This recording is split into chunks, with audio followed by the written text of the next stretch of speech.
The emptiness you feel isn't random. It's a sign you've been giving away what's most precious about you without even realizing it. And the truly tragic part, most people spend decades trying to cover it up without understanding what it's actually pointing to. What we call an existential crisis is not a problem, it's a signal. And if you don't learn how to read it, you will spend your life correcting in the wrong direction. At first, it feels unsettling. You question everything, nothing makes sense anymore, conversations feel flat. Things that used to excite you don't land the same way. Who you thought you were doesn't feel real anymore. A quiet nihilism sets in. Nietzsche called it the death of God. The moment the structures you relied on stop holding you. The moment your life, your sense of identity, your social circle, your drive collapse. You keep going, you try to stay functional, to keep your life intact, you keep choosing, you keep trying to have everything under control, but something inside of you has broken and you feel it in your body, a kind of heaviness or restlessness you cannot explain. And no matter how much you try to put the pieces back together, you can't. It's easy to assume when we feel this way that something is wrong with us, that we've lost motivation, that we are just confused, that we need to fix something. And that's where most people go wrong.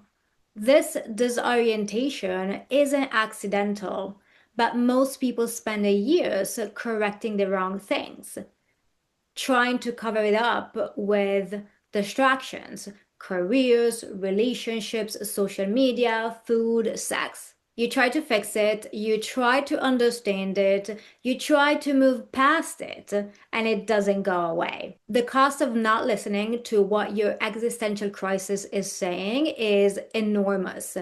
We're watching entire generations forego what makes them feel alive and calling it maturity, calling it responsibility, calling it adulthood. And the worst part, it's silent. No one is going to tell you, sure, take your time, or follow your passion, or don't listen to your parents. No one's going to tell you to look inside yourself first. Certainly not the system that raised you.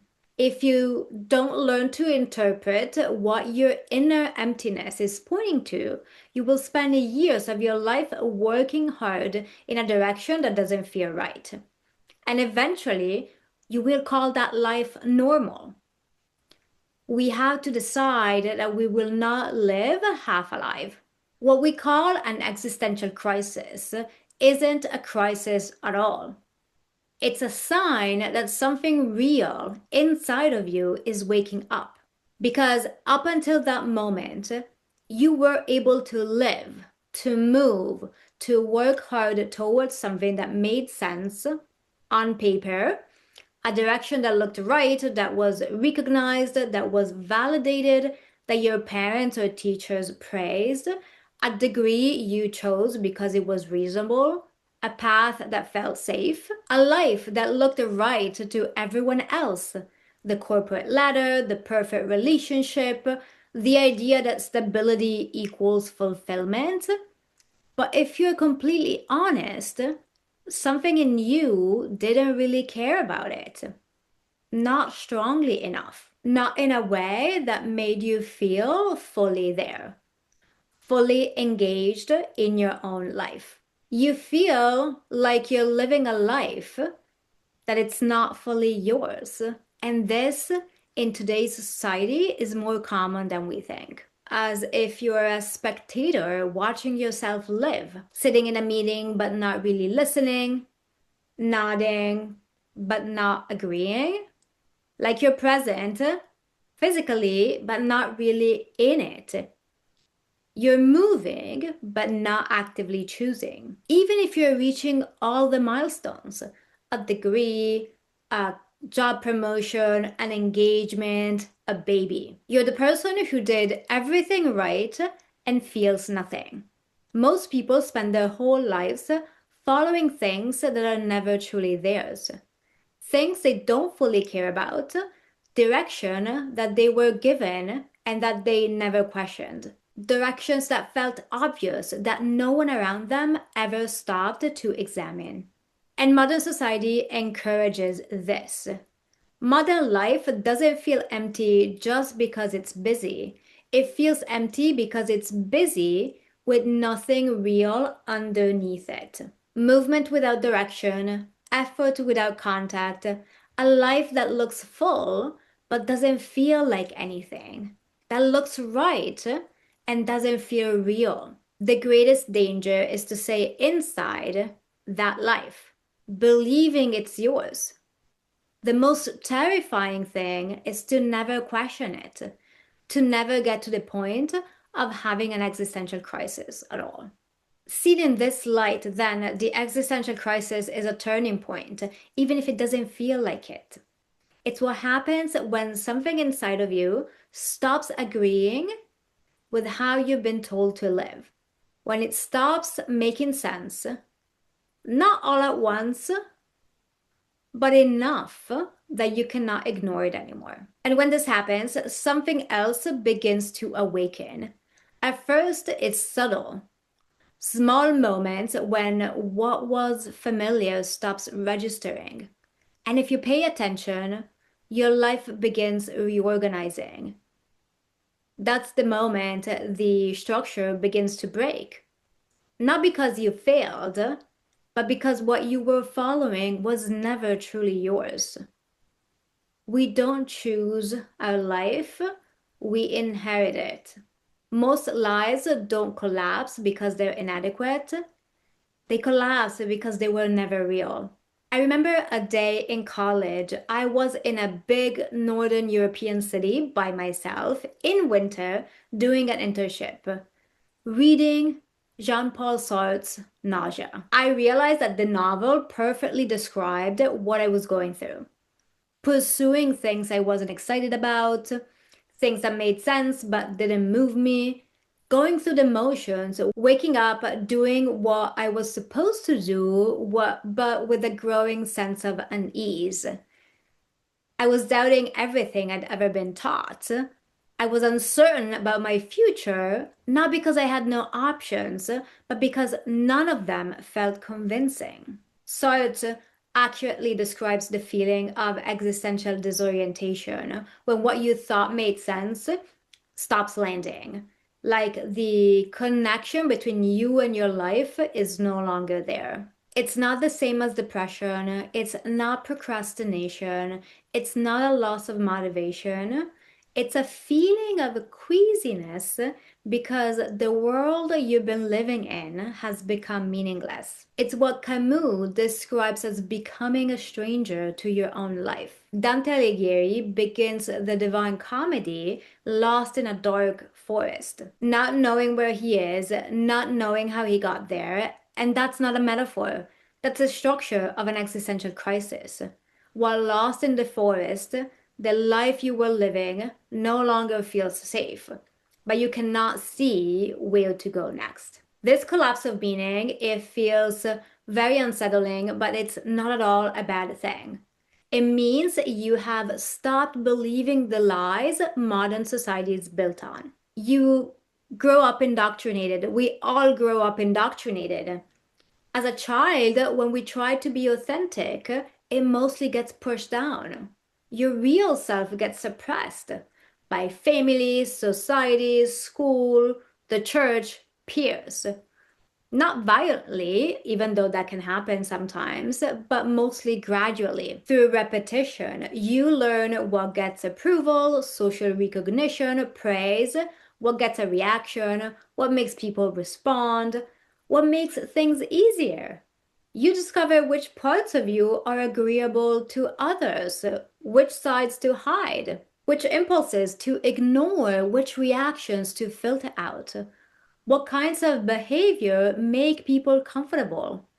saying the right thing instead of what you actually think. Today, all of this is reinforced by technology. Social media apps designed to keep you in line and anesthetized so you don't feel the gap, so you don't question it. Today, we are sold the fake pleasures as real, fake life paths as prestigious, fake success as social currency.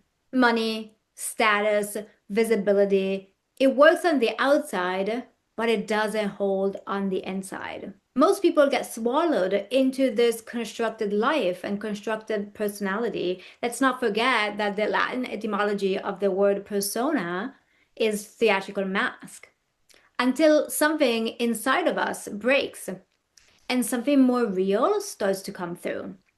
This is the moment when the life you've built up to that point, the life that seems coherent, meaningful, worthwhile, stops making sense, even if everything looks right from the outside.